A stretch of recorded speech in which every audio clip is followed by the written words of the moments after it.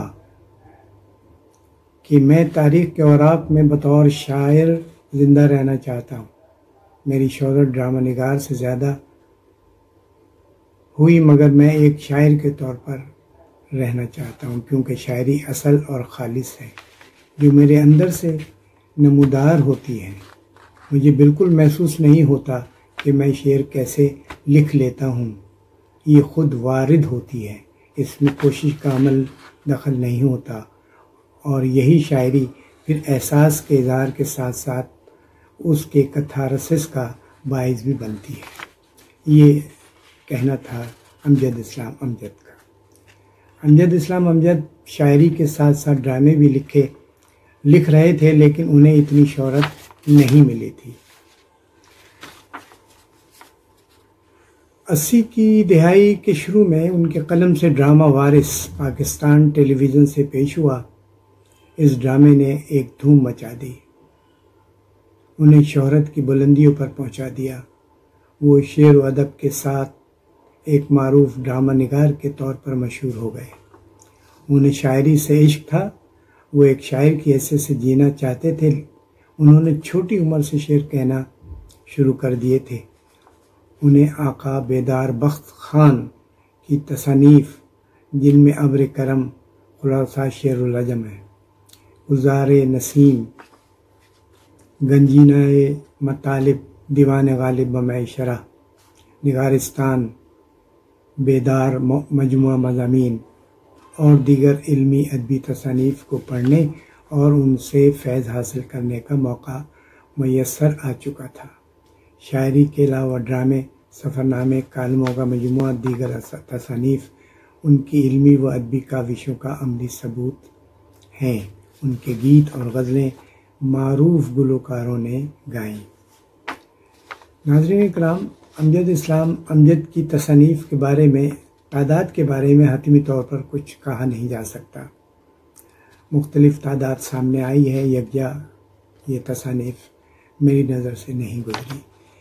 چند تصاویر جن کا میں کھوج لگا سکا ان کے نام یہ ہیں: برزخ، عکس، ساتواں در، فشار، ذرا پھر سے کہنا شعری مجموعہ ہے، وارث یہ ڈرامہ ہے، دہلیز یہ بھی ڈرامہ ہے، آنکھوں میں تیرے سپنے یہ گیتوں کا مجموعہ ہے، شہر در شہر سفر نامہ ہے، پھر یوں ہوا یہیں کہیں، باوالا پیمانہ یہ غزلیں ہیں، گیت ہمارے میرے بھی ہیں، خواب نئے پرانے ہم اس کے ہیں، منشیات کے بہترین افسانے اور دیگر شامل ہیں۔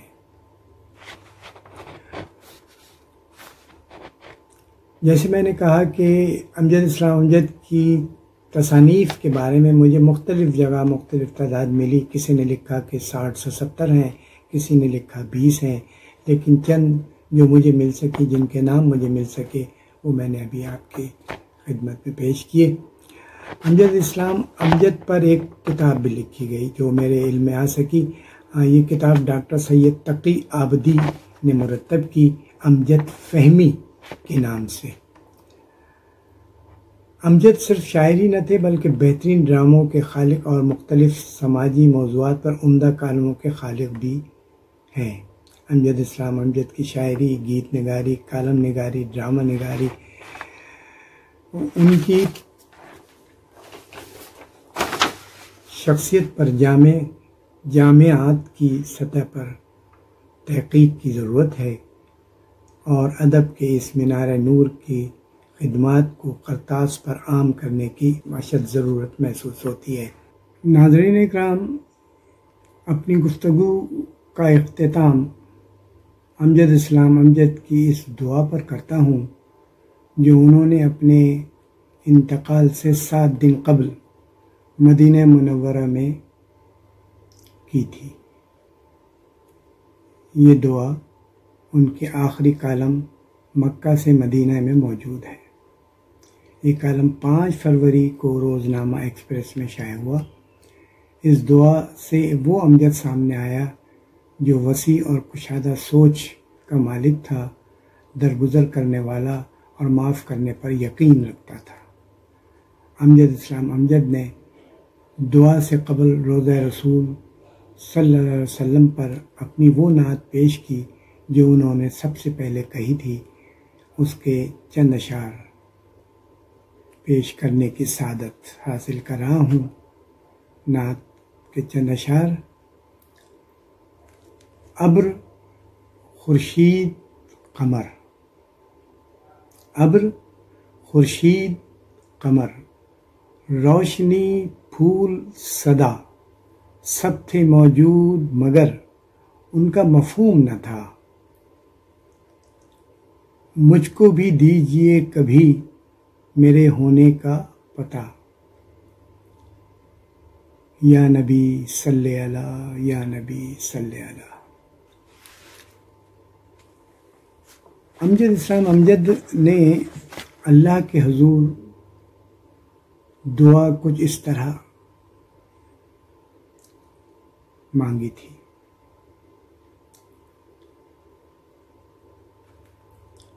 دعا کے وہ الفاظ جو اس کالم میں موجود ہیں، لکھتے ہیں: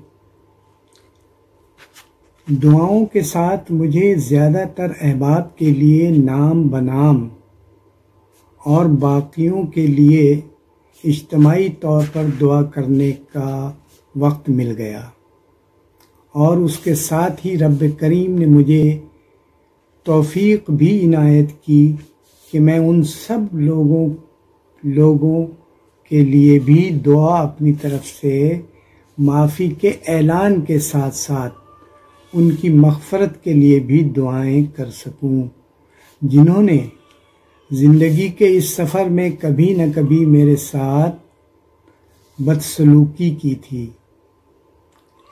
دل میں بار بار وہ آیت گونج رہی تھی جس کا مفہوم یہ تھا کہ بدلہ لینا تمہارا حق ہے، لیکن اگر تم معاف کر دو تو یہ بات مجھے زیادہ پسند ہے۔ یہ آیت نمبر 149 ہے اور سورہ النساء کی یہ آیت ہے۔ امجد اسلام امجد کی یہ دعا کہ کسی نے بھی زندگی کے کسی حصے میں ان کے ساتھ زیادتی کی، انہیں معاف کرنے کی خواہش بہت بڑی بات ہے۔ اللہ تعالی ہمیں بھی یہ توفیق عطا فرمائے کہ ہم بھی اپنے ایسے عزیزوں دوستوں کو دل سے معاف کر دیں جن کے عمل سے ہمیں زندگی میں دکھ پہنچتا رہا ہو۔ آخر میں اپنی گفتگو کا اختتام امجد اسلام امجد کی سب سے مشہور نظم پر کروں گا۔ اس کے چند اشعار ہی پیش کروں گا۔ وہ یہ: اگر کبھی میری یاد آئے، اگر کبھی میری یاد آئے تو چاند راتوں کی نرم دلگیر روشنی میں کسی ستارے کو دیکھ لینا۔ اگر وہ نقل فلک سے اڑ کر تمہارے قدموں میں آ گرے تو یہ جان لینا وہ استعارہ تھا میرے دل کا۔ اگر نہ آئے مگر یہ ممکن ہی کس طرح ہے کہ تم کسی پر نگاہ ڈالو تو اس کی دیوار جان نہ ٹوٹے، وہ اپنی ہستی نہ بھول جائے۔ اگر کبھی میری یاد آئے، گریز کرتی ہوا کی لہروں پہ ہاتھ رکھنا، میں خوشبوؤں میں تمہیں ملوں گا۔ مجھے گلابوں کی پتیوں میں تلاش کرنا، میں اوس کے قطروں کے آئینوں میں تمہیں ملوں گا۔ اگر ستاروں میں، اوس کے قطروں میں، خوشبو میں نہ پاؤ مجھ کو، تو اپنے قدموں میں دیکھ لینا۔ میں گرد ہوتی ہوئی مسافتوں میں تمہیں ملوں گا. کہیں یہ روشن چراغ دیکھو تو جان لینا کہ ہر پتنگے کے ساتھ بھی بکھر چکا ہوں. تم اپنے ہاتھ سے ان پتنگوں کی خاک دریا میں ڈال دینا. میں خاک بن کر سمندروں میں سفر کروں گا. کسی نہ دیکھے ہوئے جزیرے پہ رک کے تم کو صدائیں دوں گا. ناظرین کرام، اس کے ساتھ ہی آپ سے اجازت چاہوں گا. بہت بہت شکریہ. براہ کرم TV4U کو لائک، شیئر، سبسکرائب کیجئے گا.